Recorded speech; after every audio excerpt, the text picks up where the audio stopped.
TV ushimire nawe ukunda ijambo ry'Imana cyane by'umwihariko abakunzi banjye munyereka ko munkunda abandika komanteri muri inshuti zakadasohoka umugisha Imana itanga abe ku miryango yanyu umugisha w'Imana ube kuri we cyane ndetse by'umwihariko umugisha w'Imana itanga ube ku gihugu cyacu cy'u Rwanda n'abanyarwanda aho baherereye ngize ntimukabure impagarike n'ubugingo amahoro Imana itanga aruta y'abantu bose bibwira ayo niyo mbifurije. Kristo umwami wacu nashimwe, Imana ihimbazwe kandi umurengezi w'Abisirayeli abane natwe. Ndagushimiye rero ushimire nawe ugiye kumva ubu butumwa ngo haye ikaze mu ijambo ry'Imana, ariko ndashimira Kristo Yesu wabanye natwe. Hari ikintu mutari muzi nshaka kubabwira. Wari uzi ko Satani nta mpuhwe yigeze akugirira? Satani ntabwo yigeze akugirira impuhwe, ahubwo nuko Imana yitambitse. Imana agiye ibana natwe, ndagira ngo tubanze dushimire Imana. Zaburi y'ijana ravuze ngo mwabari mu isi yose mwe muririmbire Uwiteka, mushimire Uwiteka. Mu yandi magambo Dawidi we yageze kuri Zaburi y'ijana 26 aravuga ngo Uwiteka dukoreye ibikomeye natwe turishimye. Turashimira Imana ko mu kwezi kwa mbere Satani yaragurutse arakurwanya, mugiye no kujya kwa muganga yarazi ko ari bukwice ariko biramunanira. Ndashaka kubanza kubwira abantu iki kintu gikomeye ubikuru ubyumve. Ndashaka kubabwira ko Satani byamunaniye. Iyo aza kubishobora ntabwo tuba tukiriho. Byamunaniye ryari? Byamunaniye ubwo Imana yajyaga igenda yitambika mu buzima bwacu bwa buri munsi. Imana igenda yitambika, Satani agategura ibitero bikomeye, abademoni bagategura karabutaka y'igitero cyo kugira ngo bakwice. Ariko turashimira Imana, mva kuntu Bibiliya ivuga kuva ntekereza ari igice cya 9:15 aho Imana yasanze Abisirayeli. Nkurikira wumve, haleluya. Imana ngo yari yabwiye Mose aramubwira ngo ujyane ubwoko bwawe bwa Isirayeli, nugera ku nyanja itukura urambure inkoni hejuru y'inyanja, hanyuma amazi arigabanya, Abisirayeli bambukire ahumutse nko ku butaka. Hanyuma ngo Imana iraza, Mose Imana yari yamubwiye ngo ntabwo ndi buze. Ariko Mose akora ikintu cyitwa karikire, akora imibare, asanga Imana yabimushutse. Ahita abwira Imana ngo nutadukura ino ntugendane natwe, ntabwo turi buva aha ngaha. Ahita abwira Abisirayeli ngo mwihagararire gusa murebe agakiza Uwiteka ari bubazanire uyu munsi. Kuki Imana imubwiye ngo najyana Abisirayeli, hanyuma Mose yarangiza agahita abwira Abisirayeli ngo nibahagarare gusa? Kubera iki atumviye icyo Imana ivuze? Nuko yarazi ko ntaho yakwigeza, nta kintu yari bukore, kuko yarazi ko Imana iramutse itabaye mu buzima bwabo, Imana itagendanye nabo, nta kintu bari bukore nibagera ku nyanja itukura. Ariko hari ikintu cyantangaje. Wari uzi ko Mose nubwo yari afite iriya nkoni ntabwo yari azi ubutware bw'inkoni bwari muri yo? Nibutse abantu ko muri iriya nkoni niho Imana yari iri, kuko ntabwo iriya nkoni ariyo yatandukanije amazi atukura y'inyanja itukura, oya, ahubwo Imana yari iri muri iriya nkoni. Imbaraga z'Imana nizo zakoze ibitangaza biciye mu nkoni. Iriya nkoni yari irimo imbaraga z'Imana zidasanzwe. Hanyuma rero Mose abwira Abisirayeli ngo nimwihagarare gusa murebe igitangaza cyangwa se ibitangaza Uwiteka ari bukore uyu munsi. Aravuga ngo kuko Abanyegiputa mwabonye mutazongera kubabona ukundi. Kandi Mose avuga ijambo rikomeye, abwira Imana ngo nutemera kugendana natwe ntudukure. Imana amubwira ngo ntacyo ndaza ngendane nawe. Imana rero ngo iraza, igeze ku nyanja ica mu nkoni. Mose arambura inkoni hejuru y'inyanja, inkoni ikora igitangaza, amazi arigabanya, hamwe ngo ajya iburyo andi ajya ibumoso, Abisirayeli barambuka. Ngo ariko mu kwambuka kw'Abisirayeli ngo bageze hagati, ngo inkingi y'igicu bagiye kubona babona inkingi y'igicu, ngo Imana iraza ngo ihagarara hagati y'Abisirayeli n'Abanyegiputa. Abanyegiputa bo bari bakurikiye Abisirayeli ngo bice batararangiza kwambuka. Kumbe Imana yitambitse. Narivuze iki? Narivuze ngo mu buzima bwacu bwa buri munsi Imana ijye yitambika. Nkuko yitambitse uyu mwaka, n'ubundi izitambike n'umwaka utaha. Ku buzima bwawe mama, papa, nawe grand frère na petit frère, ku buzima bwanyu Imana izitambike. nibyo mbifurije ngo Imana iraza iritambika ngo baribabera umucyo. Abisirayeli bamurikira ngo iryo joro ryose ngo mu banyegiputa, ku banyegiputa bari bakurikiye Abisirayeli ngo ibabera umwijima. Reka hagire ibintu biba mu mwijima bihwinine ngo abanyegiputa ngo iryo joro barahwinina, ntibigeze begerana n'Abisirayeli. Bajya gushaka Abisirayeli bakababura. Nibutse abantu ko uyu niwo muhanda wa kaburimbo wabayeho bwa mbere. Haleluya! Iyi niyo kaburimbo Imana yaciye. Donc abenjeniyeri bose naha bafatiye urugero, Imana yaciye kaburimbo mu nzira. Abisirayeli barambuka nko ku butaka neza, nibarambuka ngo ariko ngo barangije kwambuka, umwisirayeli wa nyuma ngo barangije kwambuka, abanyegiputa nabo ba nyuma bari bamaze bose kugera mu nyanja. Ngo Imana ngo ihita ikora ikintu gikomeye, wibwira Mose ngo ngaho rambura nanone inkoni hejuru y'inyanja. Warayirambura ngo amazi ahita yongera aterana. Abanyegiputa ngo barapfuye. Bavandimwe, Imana niyitambike. Narivuze iki? Narivuze ngo Imana yabanye natwe cyagiye, niyongere yitambike. Mama, yitambike. Impamvu tutapfuye mu kwa mbere, Imana yaritambitse. Mu kwa kabiri Imana ikagenda yitambika. Suko ibyaduhigaga n'ibyadukurikiraga bitari byinshi, ahubwo nuko twagiye tubona Imana yitambika ku buzima bwacu. N'uyu munsi wa none hari abantu baba bari muri gereza, ariko Imana iritambika, ubona imbabazi z'Imana kubera ko wagiye ubona neza ibimenyetso byo kujya muri gereza, akagambane k'abantu, ukabona hari imbaraga ziri kukurwanya, ukabona abarozi baguhagurukiye, ukabona ugiye gupfusha umwana, ariko Imana ikitambika. Hari n'abageze mu bitaro, bavandimwe, hari n'abagiye muri gereza bavayo, Imana iritambikira bafungura kubera imbaraga z'Imana. Bavandi, reka mbasabe mwongere murokonese, mwibuke ineza y'Imana. Sifa kwa Mungu. Haleluya! Narinje kubabwira amagambo Imana impaye. Imana ishimwe. Reka mbanze shimira Imana muri ubu buryo. Turagushimiye Mwami, wagiye witambika umunsi ku munsi. Ishimwe ni iryawe. Mu kwa mbere twarakubonye waritambitse. Hari ababyeyi bagiye kubyara, uritambika batahana abana bazima. Suko Satani yabyifuzaga, ahubwo yagira ngo yice umwana na nyina, ariko utanga umwana na nyina bataha ari bazima. Mu kwa kabiri uritambika, abari barwaye urabakiza, pfubyi n'abapfakazi urabagaburira. Mu kwa gatatu wagiye ukora ibikomeye, abashoferi wagiye ubarinda impanuka, abamotari urabarinda. Mu kwa kane nuko wabikoze, mu kwa gatanu nuko, mu kwa gatandatu ugenda witambikira Abanyarwanda, ugenda uduhagararaho. Mu kwezi kwa karindwi n'ukwa munani twabonye imbabazi zawe. Mu kwa cyenda, mu kwa cumi turagushoje, turi mu kwa 11, harabura ukwezi kumwe tukinjira mu mwaka wa 2025. N'ubundi komeza witambike. Satani tumwambuye ijambo, Satani muhaye zeru, abademoni mbahaye zeru, abarozi mbahaye zeru. Ndasengera umuntu wese ugihumeka, igishoro dufite gikomeye nuko kiri muri twebwe, Mwuka Wera w'Imana kiri muri twebwe. Turagushimiye Mwami, ngaho komeza witambike ku buzima bw'Abanyarwanda aho baherereye. Mwuka Wera w'Imana abane na buri wese. Senze ntiyanize izina rya Yesu, amen. Imana igumugisha. Ndajya tuganire amagambo y'Imana. Imana ikumera umugisha, kandi ndabizi ko mukunda ijambo ry'Imana. Dusome igitabo cy'umuhanuzi Yesaya, umwe mu bahanuzi bakuru, igice cyaho cya 61. Dusome twumve icyo Imana ivuze. Turaza gusoreza mu butumwa bwiza uko bwanditswe na Luka, igice cya 13:6. Umwuka Wera w'Imana uramfasha. Ndabizi kugenda umunyantege nkeya, ariko Umwuka w'Imana arashoboye. Niwe wanshoboza kugira ngo amagambo y'Imana muyumve. Mwami Yesu nahimbazwe. Bibiliya iravuze ngo umwaka Uwiteka azagiriramo imbabazi. Umwaka Uwiteka azagiramo imbabazi. Dusome. Umwuka w'Umwami Imana ari kuri jye, kuko Uwiteka yasize amavuta ngo mbwirize abagwaneza ubutumwa bwiza.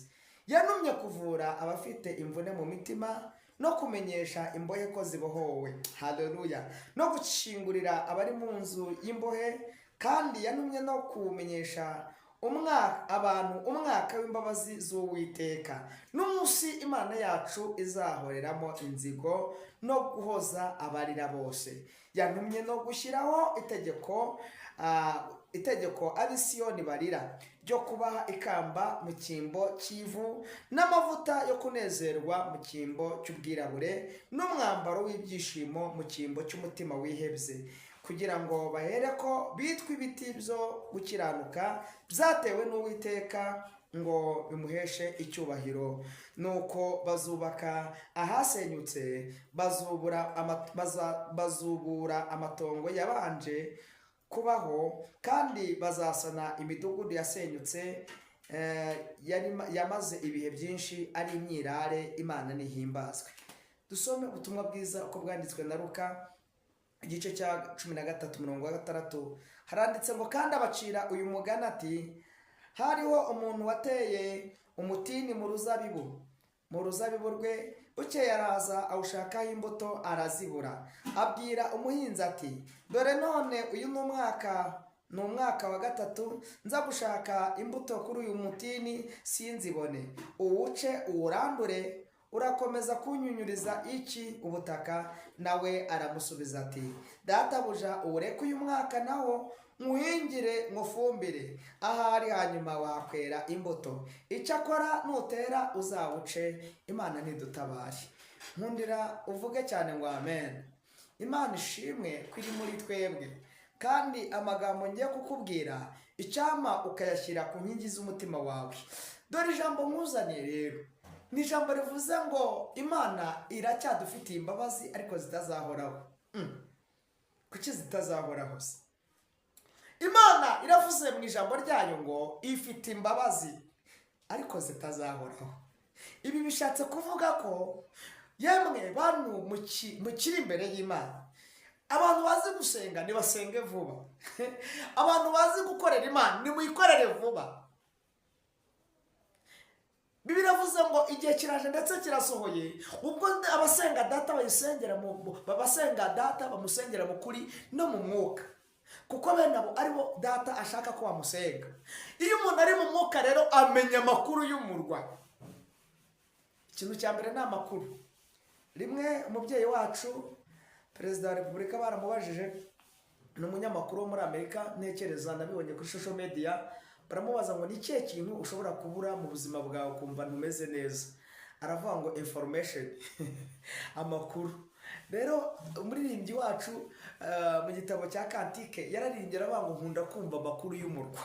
Bene data, mwuzaniye amakuru akubwira ngo uyu ni umwaka tugiye kwinjiramo wa 2025, nabwo Imana igizemo izindi mbabazi. Ni umwaka w'imbabazi z'Imana. Ni umwaka Imana igiriyemo abanyarwanda imbabazi. Ni umwaka Imana igiriye isi imbabazi nanone, ku buryo Imana yongeye kutugirira ibambe. N'izindi mbabazi ziracyahari, ariko izi mbabazi z'Imana kukivuze ngo sizizahoraho, ntizizahoraho.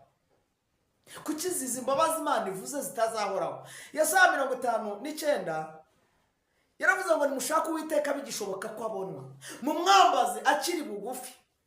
Umunyabyaha nareka inzira ze, ukiranirwa areka ibyo yibwiye. Ndashimira Kristo Yesu utureberera imbere, akatumenyera imbere, akatumenyera ibyo twe tutamenya. Torero bantu b'Imana bakunda Imana, rikababwire ko Imana yacu gifite imbabazi, ariko mwikeresha imbabazi z'Imana. Izi mbabazi ntabwo zizahoraho. Imana igiye kuzagaruka ize guca amateka.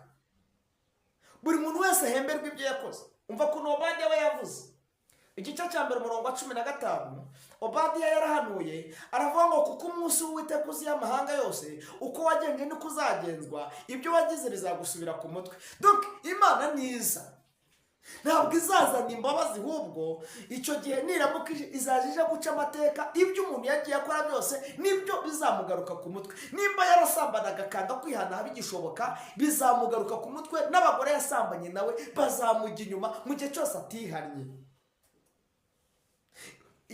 Amafaranga yibye, ubujura yakoze, ntabwo muri kunyuma. Ibyo umuntu yagiye akora mu rwihisho byose, umunsi yabayeho mu buzima budashaka kwihana, akashaka kuba mu buzima butera, ni ukuri kwiyarabihanuye ndi kuri kamera, uyu muntu ibyo yakoze bizamusubira ku mutwe, byose bizaza bimwirundeho. Nimba yaribaga amafaranga yose, ayo yibye yose azaza mujye ku mutwe. Niko Bibiliya ivuze, Obadiya 1:15, kuko umunsi w'Uwiteka uziye amahanga yose, uko wagenje niko uzagenzwa, kandi ibyo wakoze bizagusubira ku mutwe. Ndagusabye rero akira imbabazi z'Imana. haleluya. Mwakira imbabazi z'Imana, kandi izi mbabazi Imana ishaka kuduha banyarwanda, banyarwandakazi, banyetorero, bakristo bagenzi banjye, ndabasabye ngo mwe gukeresha izi mbabazi, muha agaciro imbabazi Imana iri kugira, kuko hari igihe kizagera Imana imbabazi zihagare. Kuki Imana igifite imbabazi? Ndashimira Kristo Yesu. Ubundi twebwe abantu bo muri iki gihe cy'imperuka, haleluya, ntabwo twagakwiye kuba tunatinyuka kuvuga ijambo ry'Imana, kubera ko turi mu isi mbi. Kuko Imana iturebye ibona nayo ubwayo itureba ngo ibona ngo n'umukiranutsi ugerageje gukiranuka, ngo imubona ngo nk'igitovu. Igitovu ni igiti cy'amahwa, ntabwo ibona nebuza agakiza. Ubundi Imana yacu irera, nimugoroba irera, mu gitondo irera, saa sita irera. Ndashimira Kristo ko yera, ni Imana yera, n'abayisenga bagomba kuyisenga ari abera, ndetse n'iri juru tuvuga ni iryera. Mu yandi magambo, iyi Imana yacu irera. Ari ugeze gutebya aravuga ngo Imana irera ngo nk'agafu k'ibutarama, ngo k'igitarama. Ntabwo Imana yacu yera nk'ifu y'igitaramo, oya. Imana yacu mu bumana bwayo irera. Abamarayika ngo n'ibizima bine ngo iyo bikubita imbere y'Imana, ngo bari kuramya Imana, ngo bubura amaso bakabona yabaye nziza cyane, bakongera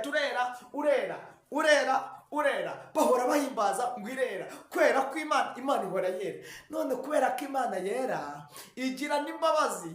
Umva kuntu Luka yavuze igice cyaho cya mbere umurongo wa 78, yaravuze ngo kubw'umutima w'imbabazi w'Imana yacu igira, aratangaza aravuga ngo nicyo kizatuma umuseke udutambikira ukamurikira ahacuze umwijima. Ndashimira Yesu, izi mbabazi Imana ishaka kutugirira uyu mwaka nawo ni umwaka w'imbabazi. Ndabitangaje utaraba, ntangaje ku mugaragaro, mbabwiye imbabazi z'Imana. Ntangarije isi ko ari umwaka netokita shaniwa yadrayi, ni umwaka w'imbabazi. Ariko izi mbabazi Imana igiye kugirira isi nanone, tukongera tukabona imbabazi z'Imana. Ejo bundi Imana tugira imbabazi muri corona, twagiye tubona imbabazi z'Imana. Nubwo hari abacu batambutse, mwibutse abantu ko mu mbabazi z'Imana n'abantu barapfa, ariko imbabazi z'Imana, iyo Imana ibishaka, twese n'ubu ibishaka isi yahita iyubika, cyangwa ikamanura umuriro igahita udutwika, cyangwa se ikamanura urubura ikaruduhondaguza.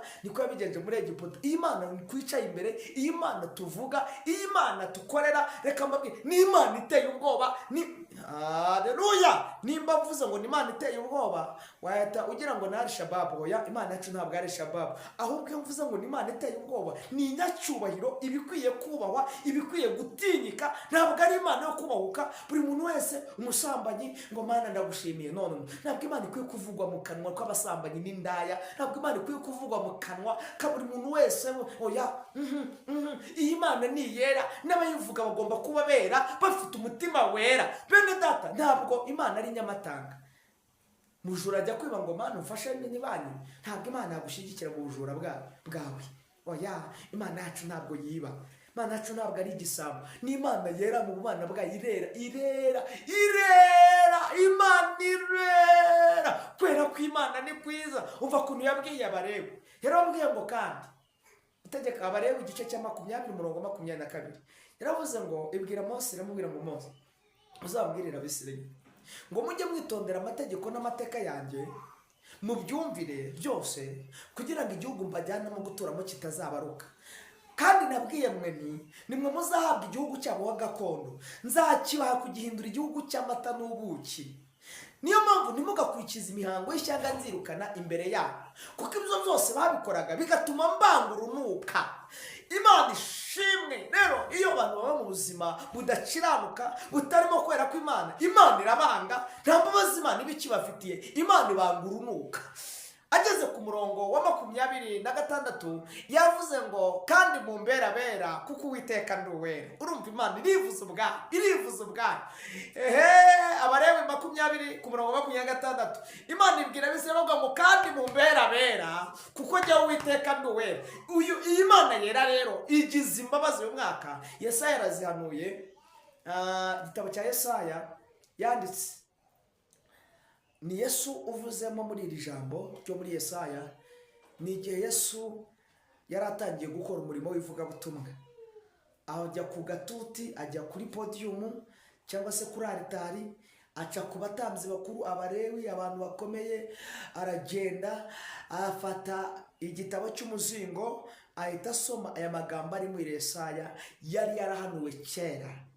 Hanyuma arabumbura, ngo abumbura umuzingo w'igitabo, ngo atangira gusoma, ahita yihamya ubwe, aravuga ngo umwuka w'Imana, haleluya, ari muri jewe, kuko enetaya bone fostikodra, kuko Uwiteka yasize amavuta ngo mbwirize abagwaneza ubutumwa bwiza. Cya kabiri, yansigiye kugira ngo mbwire imbohe, nzibwire ko zibohowe, ndetse no gukingurira abari mu nzu z'imbohe, mbabwire ngo nimuve mu byaha muhindukire. Hari abantu ntabwo izi mbohe Bibiliya ivuga ntabwo ziri muri gereza, oya, ni imbohe zaboshywe n'ibyaha.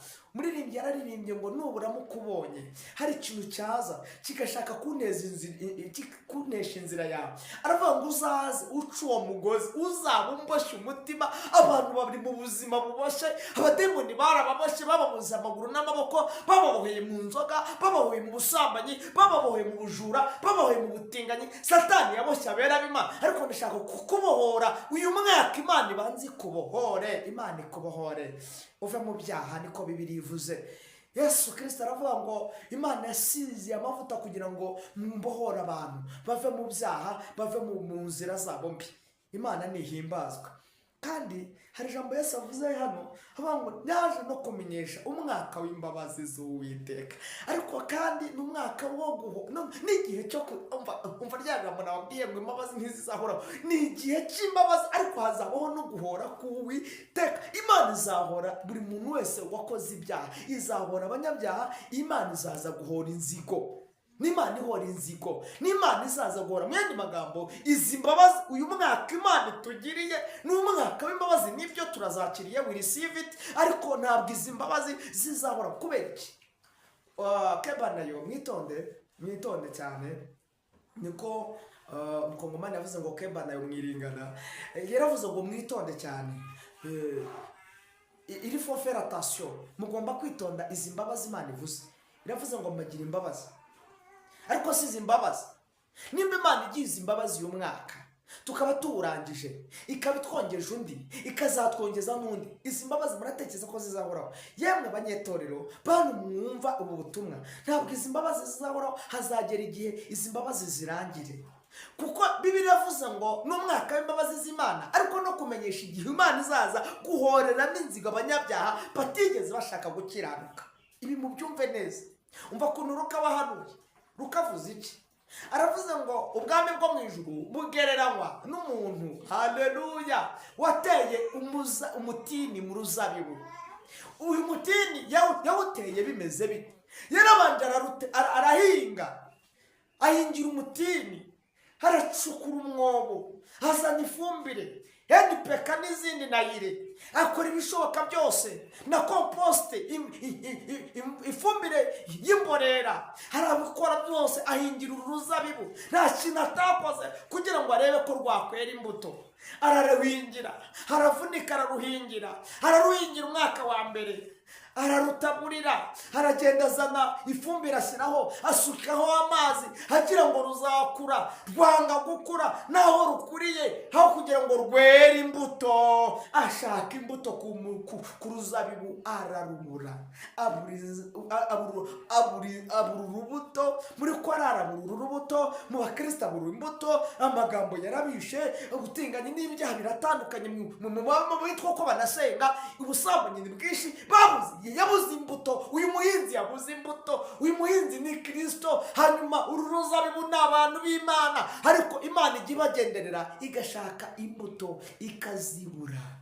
Mwaka wa mbere nyiri uruzabibu ariwe muhinzi, ariwe Yesu, aza kureba imbuto mu banyetorero, asanga bamwe ni abanyamoko, abandi ni abanyamagambo, asanga bamwe ni abasambanyi, asanga bamwe ni abajura, abandi ni abicanyi mu magambo, asanga bamwe bari mu butiku, abandi ni abarozi, abandi barajya mu bintu bidafite umumaro. Donc nyiri uruzabibu ashaka uruzabibu nibuze, imbuto nibuze, areba nibuze ngo arareba, aragenzura, afata uruzabibu arahindura, arashakisha ariko abura urubuto. Amaze kubura urubuto ahita agenda, asanga bakoraga abakozi b'Imana. Arababaza ngo mwa bakozi b'Imana, kuyu ari umwaka wa 3 shaka imbuto ku mizabibu nkarubura, mwariki rurakomeza kunyunyuriza icy'ubutaka. Ntabwo njya kubyihorera, ndashaka kururimbura. Ndashimira uyu muhinzi, haleluya. Haramubwira ngo databuja, nyemerera ngusabe, nyemerera nongere nguhingire. Uyu ni Yesu kandi afashe icyemezo. Nyemerera nongere mbagirire neza, nyemerera mbongereza undi mwaka 2025, nibuze ndebe ko bakizwa. 2026 mbongeze, nibuze ndebe ko baje ku busambanyi. Nyemerera nongere mbagirire neza, nongere mbaha akazi, nongere mbagaburire, ndebe ko uruzabibu rwagira icyo rwibwira, nongere mbagirire imbabazi. Hela sota kobe fasti kodra, nongere ngirire imbabazi igihugu cy'u Rwanda, nongere ngirire imbabazi abakongomani, nongere ngirire imbabazi abaganda, nongere ngirire imbabazi abarundi, nongere ngirire imbabazi isi yose. Mu yandi magambo ndebe ko nibuze harimo n'abake bakwiyana, reka nongere mbikore. Ariko niba dahindukira nduwiteka nzemera, nanjye nzacuruza bibu. Torero mwihangane kandi mwitondere aya magambo, n'amagambo akomeye, amagambo akomeye. Ariko icyo Imana ishaka ni kimwe, nuko muhindukira uru ruzabibu utazarimbuka. Imana iravuze ngo nimwirinde cyane, mube maso, kuko nyiri uruzabibu we yamaze gufata umwanzuro. Nubwo agize imbabazi, abahinzi bavuze ngo rugirira ibambe, umuhinzi arabyanze, yanze ko n'uyu mwaka ruranduka arugiriye imbabazi. Ariko aravuze ngo nirutongera kwera imbuto uzaruce. Urashaka gucika se? Oya, gerageza uwera imbuto aho uri. Ndashimira Imana tugira ibambe n'imbabazi. Uyu mwaka nawo data akaba twongereye ikindi gihe cyo kubaho. Ibi ndabivuga nshingiye ku ijambo ry'Imana. Niyo bamuhagarika muri stade nabivuga, n'Imana igize imbabazi ku gihugu cyacu, n'Imana igize imbabazi ku bavandimwe, n'Imana igize imbabazi ku batuye isi. Ibi ndabivuze, ndabitangaje, mbihanuye. Uyu mwaka utararangira, mwakire imbabazi z'Imana, mwakire kugirirwa neza n'Imana. Ariko izi mbabazi muzitondere, ntabwo Imana izahora ibabarira, izagera igihe ize guhora n'inzigo ku banyabyaha. Wowe rero ukikiresha imbabazi z'Imana, ndagira ngo ngusengere. Imana iguha imbabazi, ariko kandi uha agaciro imbabazi Imana igize. Ndagira dufate akanya ko gusenga, twinginga Imana ibane natwe. Ntawera nkawe Yesu, imbabazi ugira ni nyinshi. Ndasengera umuntu wese utarakwakira, yakire Yesu umwami n'umukiza, kandi amaraso ya Yesu atugote. Utugirire ibambe n'imbabazi Mwami, kuko ntabwo ari ubwa mbere wabize kutubabarira. Ariko kandi duhe n'ubwenge, dusobanukirwe aho iminsi igeze. Muririmbyi araririmbye aravuga ngo murinzi we, menyesha igihe. Haleluya. Natwe tuhe kumenya iby'iminsi n'igihe, kandi uturengere, uduhagarareho. Tugushimira imbabazi ugize, ariko kandi turanakwinginze uduhe kuba maso. Urakoze Mana, ndagushimiye kubw'iki kiganiro kigeze kure. Byose senze nizeye izina rya Yesu, amen. Imana iguhe umugisha wowe warumurikiye, Imana iguhe umugisha. Ndabakunda, muri inshuti zanjye. Imana ibarebe neza, Imana ibarinde, Imana ibarengere. Mwakire imbabazi z'Uwiteka. Reka mvuge ngo amen, amen, amen. Haleluya, amen.